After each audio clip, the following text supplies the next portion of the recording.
A warm welcome to everyone tuning into this interview. I'm Michelle Naude and I'm an English academic in MANCOSA School of Education. Today, MANCOSA has the pleasure of welcoming award-winning South African poet Megan Ross in honor of World Literacy Day. Meg, on behalf of MANCOSA, welcome. Can you tell the audience a little bit about yourself and your career as a writer? Cool, thanks, Mish. Hi, everyone. My name is Megan Ross, and I'm a poet, writer, and journalist, currently based on the Wild Coast, which has been great in terms of being outside of the usual literary spheres and giving me that kind of that outsider perspective on issues that I'm writing about. I've won the Brittle Paper Award for fiction and the Iceland Writers Retreat Alumnus Award. I'm currently working on my first novel, which is 5 years in progress, and I'm hoping to get that done soon. And I'm the author of Milk Fever. A novel, that's so exciting. Can you share any details, or is it a secret?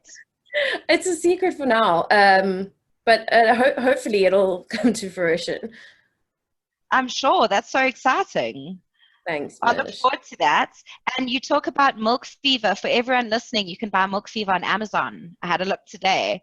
Meg, and if you had to sum Milk Fever up, if you had to sum it up in like one sentence, one phrase, what would you say about that collection of your poems? An exploration of one woman's girlhood, sexuality, spirituality, and the impact these have on unplanned motherhood. Wow. Amazing. I just need to, they're going to have to edit this because my slideshow didn't go to the next slide. Oh no. I mean, I'll be having a lecture and it'll work beautifully. And then for this interview, it won't.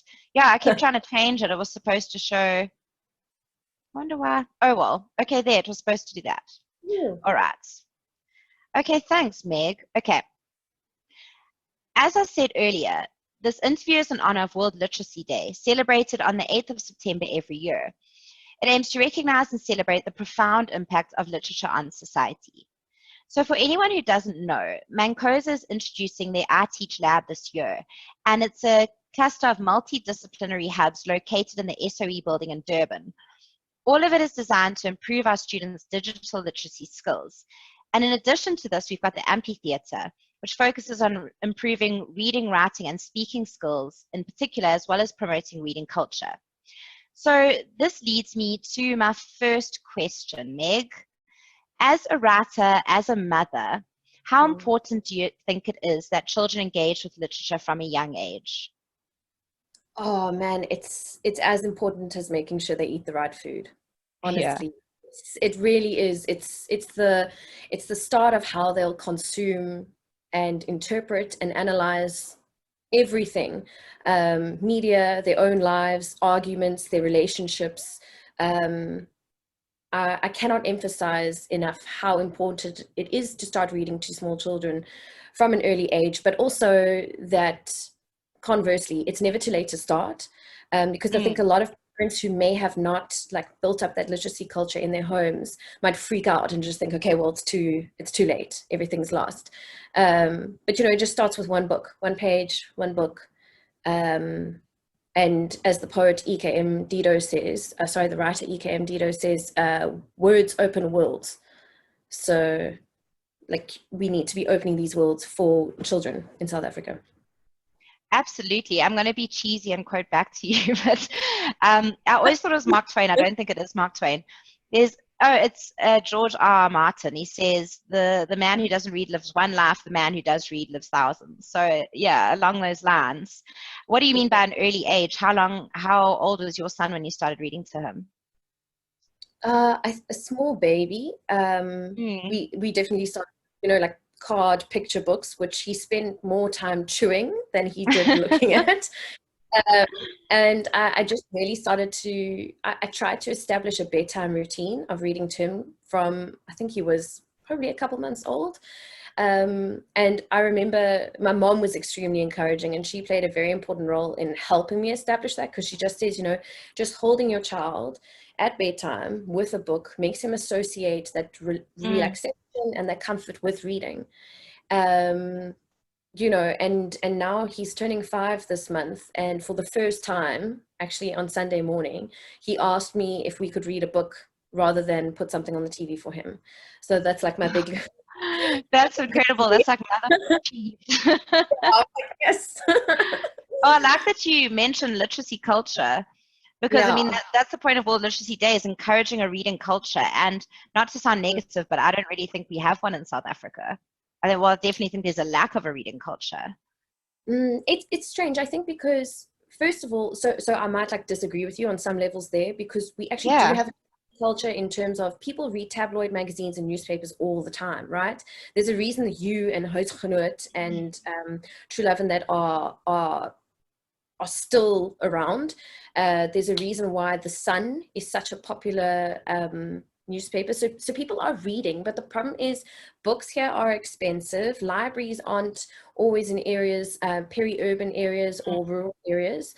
And then the majority of our books are in English and then possibly in Afrikaans. And like at our library, we do have like an MANCOSA section, but you know, is that the case in every area? And what is the representation in these books? You know, how appealing is it for people to be reading books where their own lives aren't being seen?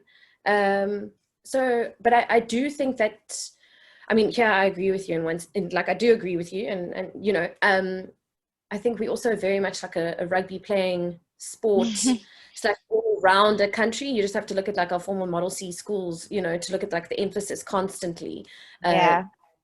You know, like really being on doing well in rugby and maths. And so I think we've still got a long way. I do think that to go. Well, I think it's interesting you used the word consume earlier. Into your Mm-hmm. kids, you're teaching them how to consume, because that is what we do to a large extent. Along the lines of you and Hazelnut, I actually saw there's a new one called Pick Me Up. I saw it the other day. The headline caught my eye. It was something really salacious and atrocious. So it caught my eye, and then I saw, oh, there's this magazine called Pick Me Up. So they're producing more in a time Yeah. when apparently we're going paperless as well. That's brilliant. Yeah, I think the issue is a lot of South Africans are just not fiction readers.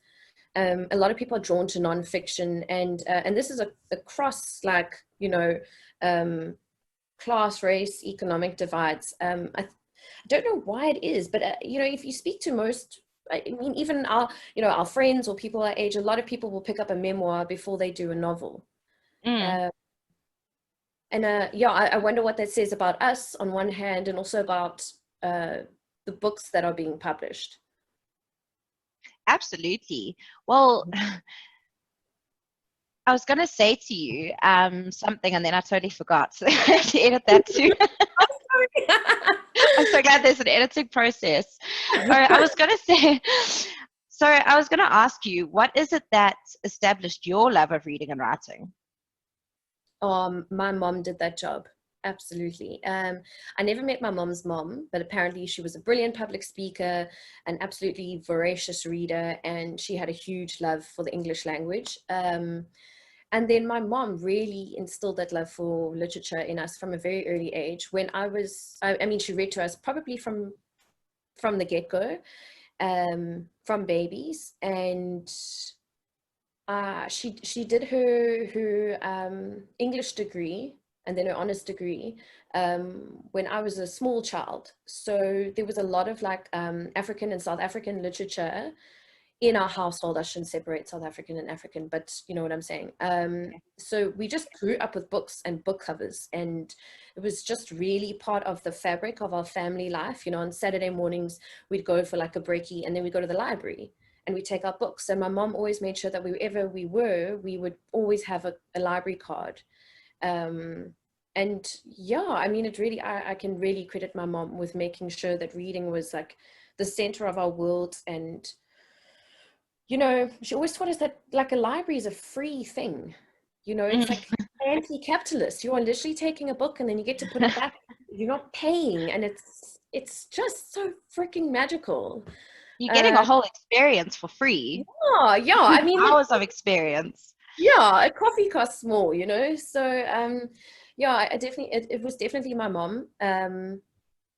And I think just always, you know, my mom always had a dictionary on hand. So, you know, if we were at the dining room table and having a debate, you know, she would pull down the dictionary and she'd like look up a word if we didn't know what something meant. So, and I mean, at the time we used to roll our eyes in that, but like now looking back, she constantly like reinforcing this like inquiring, inquisitive streak in both my sister and I. Is your mom an English teacher? She actually is. She actually studied psychology, and then she switched. I think she got a PGCE in like 2007, and then she taught English for a while. So Okay, it sounds yeah, like a very English teacher thing to do, is whip out the dictionary. yeah, I know. So, But she was doing it long before, so. but I think every English teacher would agree with you. I speak on behalf of them all here, but parents do play an intrinsic role. They really do. It's very, very similar with myself. It was the norm to read, more so than watching TV. Yeah.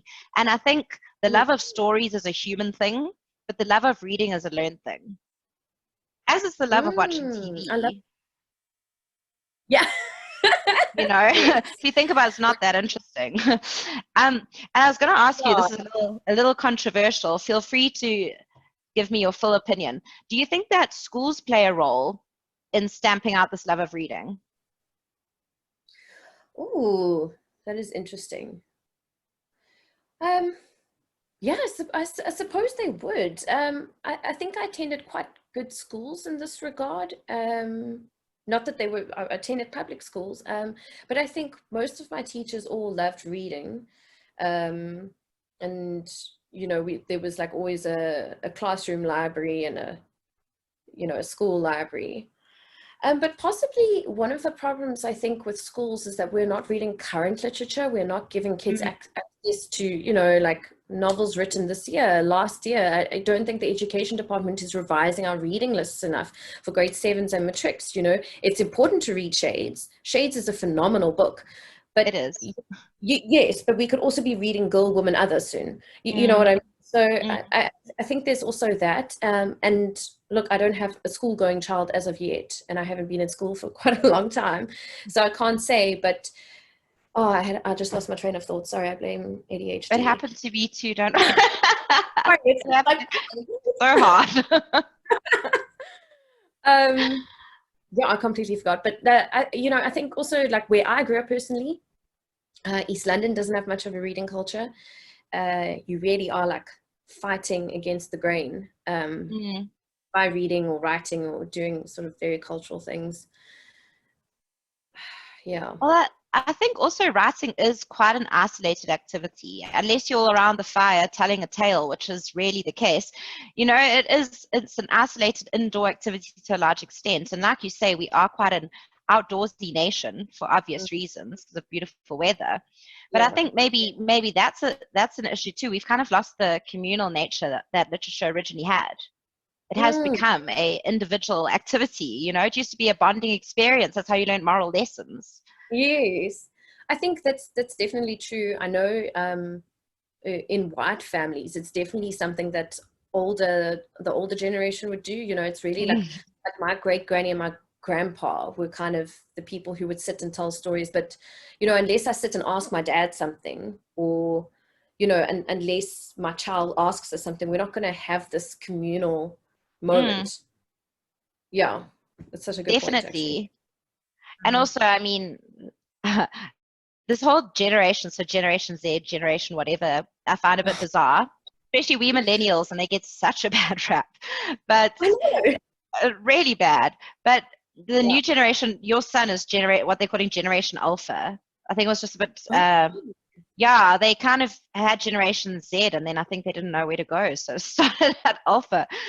But they're a generation I keep thinking about. I went to visit my cousin the other day, and they've got a baby, and they've got Google Home. So my cousin said, hey, Google, to call on the Google Home. And he looks immediately expecting Google to reply with information. I mean, when we were growing up, we still had those box TVs and you had to press the button. So this generation, the generation of your son is going to be a generation who has access to all of the information in the world. We don't need to learn from our grandparents anymore. I mean, I think we do, but you understand what I'm saying. So, yeah, I think perhaps also leading to the topic of Insta poetry, perhaps the nature of literature just needs to change with us in order to remain relevant.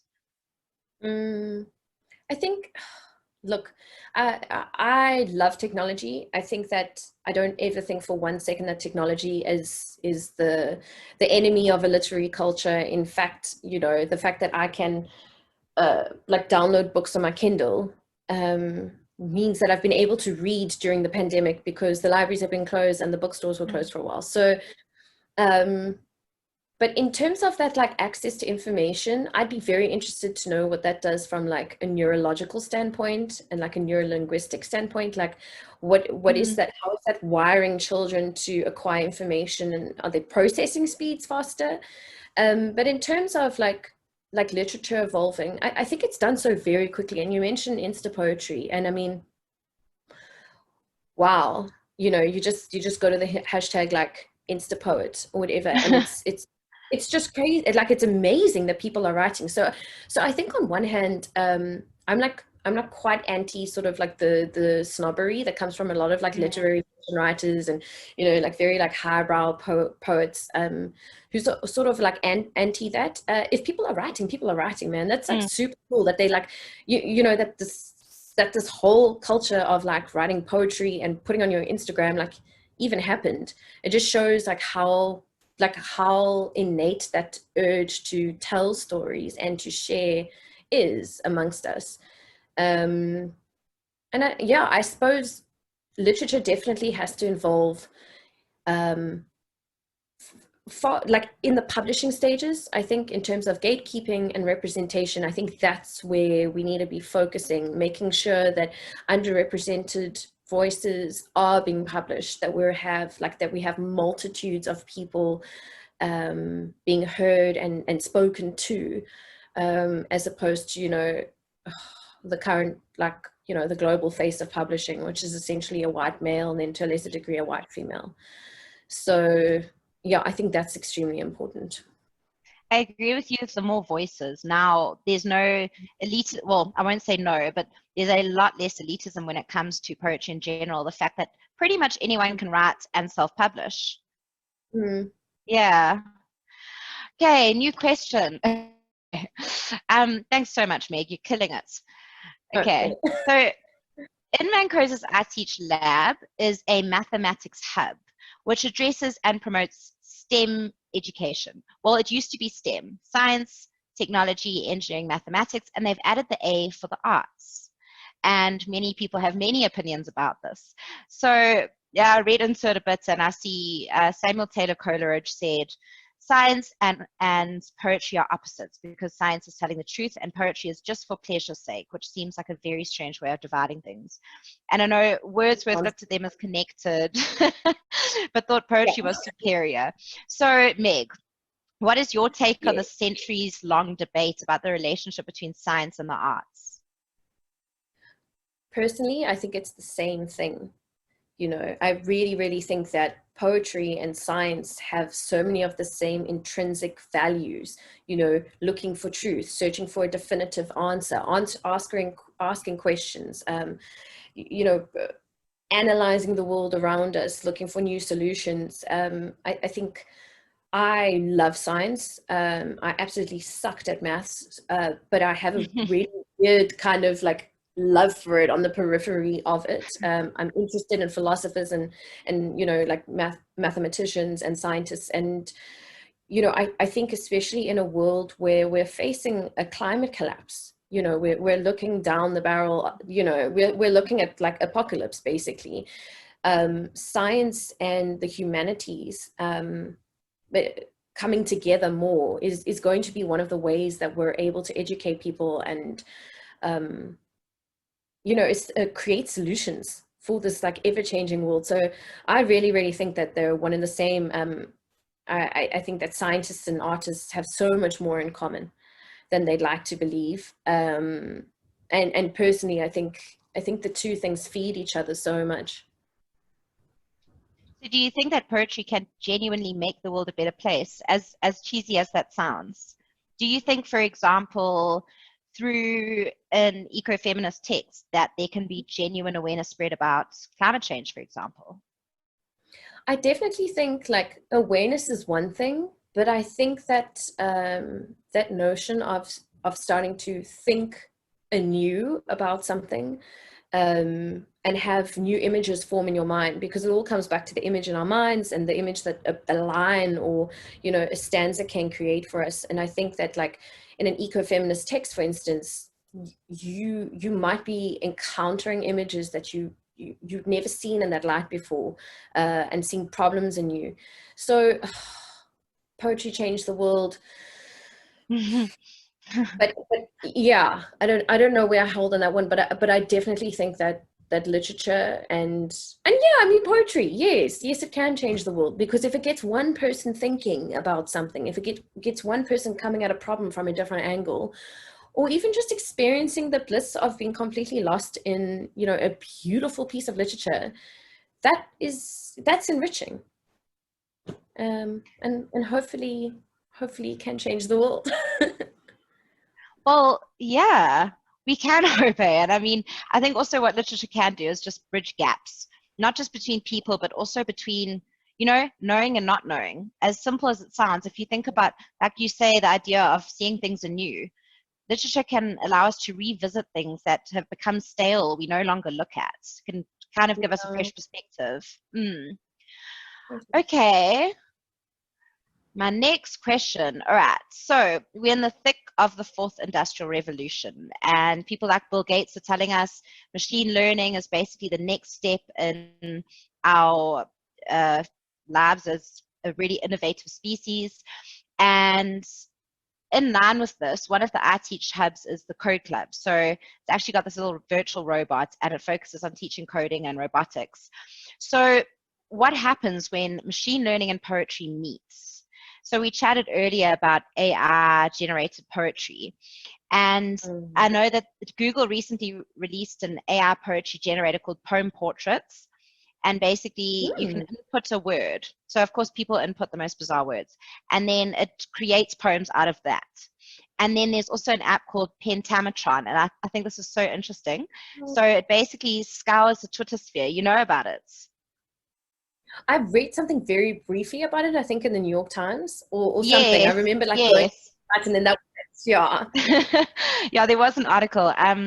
So basically Pentametron goes through the Twitter sphere and finds tweets that are in iambic pentameter and then constructs sonnets, which is just so cool. So Yeah, I want to ask you, what do you think of this new phenomenon of AI generated poetry? Because it brings a lot of questions about what is poetry, what is humanity into the light. So what do you think? oh wow. I mean, like honestly, I fangirl at anyone who's able to write a poem, even if it's an algorithm. I think it's so damn cool. I think it does like problematize the notion of like what a poet is, what is a storyteller.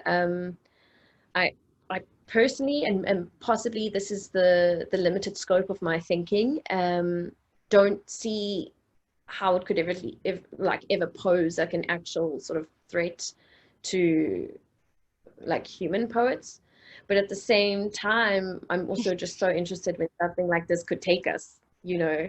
I'm really, really interested and fascinated by the intersection between, you know, people and the environment, people and technology. And I think wherever there's that meeting, something interesting happens. Mm. Yeah.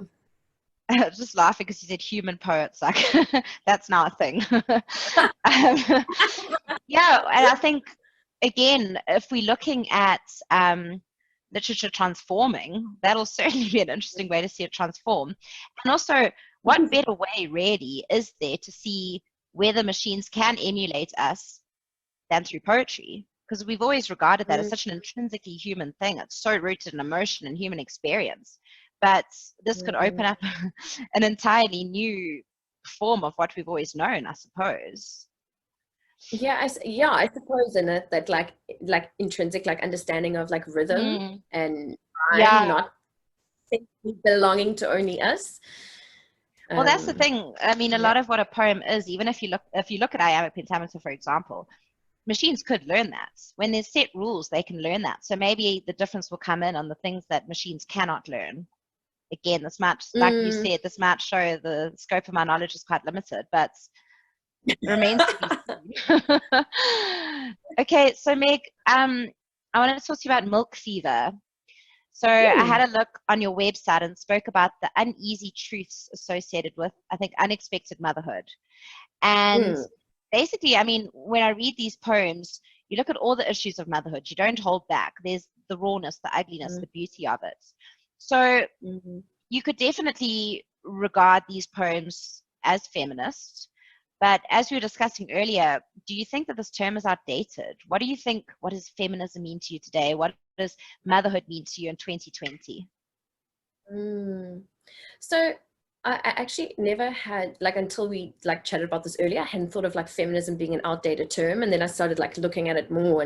And I think I'm very inspired by African feminists and African feminisms, especially like the discussions that are happening on our continent and in the global South in general. I think there's this real like push for true intersectionality, you know, along race and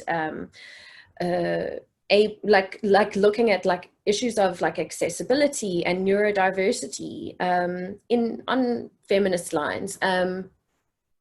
I definitely regard myself as a feminist, and I would say that I've always strived to be a feminist mom, you know, to have a sex positive, anti-racist, LGBTQI friendly home that my child will hopefully grow up in and develop an inquiring mindset. In terms of what motherhood means to me now, I think for the first time, women can, like, well, not necessarily women, because not women aren't the only people who can be mothers, but I think parents are breathing this huge sigh of relief, because we're speaking about how difficult motherhood can be and how difficult raising children can be, and also how the difficulty of that and the joy of it can coexist. I think I did get quite a bit of flack from some corners for, you know, like sort of positing motherhood in this negative light in my book, which is far from the truth. You know, in fact, I think I think I did extol its virtues quite a lot, but I'm very critical of the expectations that we have for motherhood, especially in Western culture, and I'm extremely I'm very angry about the way that we set up mothers to fail rather than thrive, whether it's from lying about everything from birth to contraception and conception, to what you can expect in the fourth trimester. There's so much that's unspoken, but we have like amazing feminist moms. Like, I'm friends with Kathleen and Dee of Mamas with Attitude, which is an amazing podcast on motherhood, where they really like go in on the real issues. So I find like a lot of answers and comfort from feminists in this country. Yeah, well, I just think about the fact that I don't have children, and it's almost like this clandestine club. You talk about the lies around birth. I don't think anyone's honest about that. Everyone kind of skirts the issue, and how bizarre.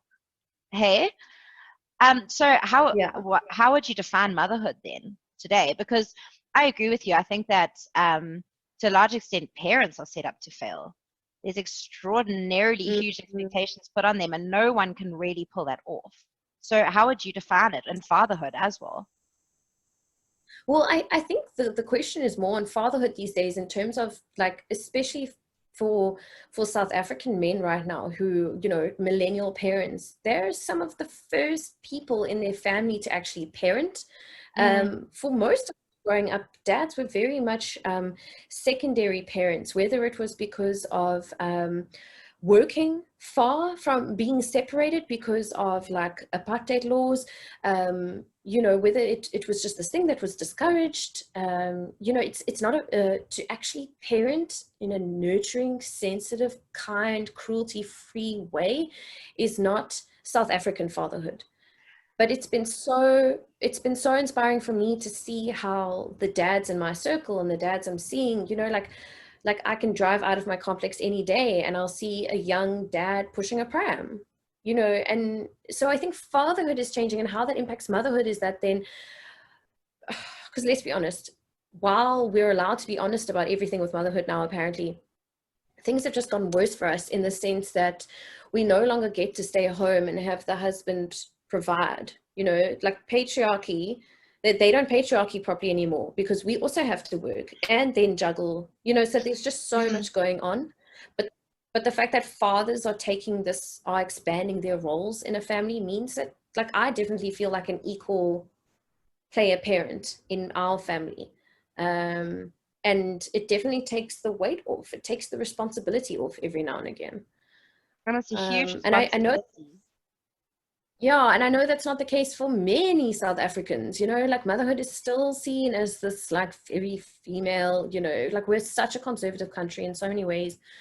But motherhood right now for me is raising a little white boy who is anti-racist, who, you know, is anti-bullying, who is a feminist child. That is what I'm trying to do with my son, and like I hardly get it right, obviously. There's so many outside influences, but that is my goal with him. You know, I look at men I like, and I wonder how they got to that sort of sensitivity or that kindness, and I'm trying to give my son that, and help him express himself and actually have a range of emotions rather than just anger and aggression. And I think for kids growing up now, it's going to be, I hope, so much easier in that way. I think much harder in other ways, but that whole, you talk about a range of emotions, you know, not be kind of crushing that in a kid is pretty devastating and really, really hard to grow up with. 100%. And I mean, we look at gender-based violence in this country, you know, all the time, but we need to go back to boyhood and look at like, how are we raising boys? Like we're, you know, this was a militarized country, you know, for generations. Like boys were bred as an arm of like the colonial state and then the apartheid state to fight and kill. Yeah. And now we're here. Yes, and you're talking about this new generation of fathers. It's something I've seen too, and I think it's incredible. I think it's incredible that the weight has been redistributed, I think. But if you think about this generation of men who are now becoming fathers, they are one of the first generations, maybe the first generation. The first generation, I'd say, not to go to the army. If you think our dads had to go to the army for minimum 2 years, I think. So it's just, they've had a totally different experience, and as a result are, you know, manifesting this idea of fatherhood totally differently. Yeah, thanks, Meg. Yeah, I love your viewpoints. So interesting talking to you. We should Zoom in general. No, we should just do this more often. Yeah. Okay. Okay, so if you can now, I'll do an introduction, you can read your poem, and then I'll do a little introduction again, and you can read your poem. Okay, have you got them with you? I'm so excited. Oh, wait, give me 1 second. No problem. That's my one poem. Oh, got it. Cool. The first one is very, very short. That's fine. No, that's awesome. Okay, so then we'll kind of end with the second one. Yay, all right. Perfect. Sorry. South African poet Megan Ross has very kindly agreed to share one of her poems. Meg, if you could please read your poem and then just explain to the audience what inspired you to write this particular poem. Okay. This is a poem called Language. Our bodies talk all the time. It's okay. I love you. Please don't. So that's the poem. It's very short, as I said. What inspired me to write this poem?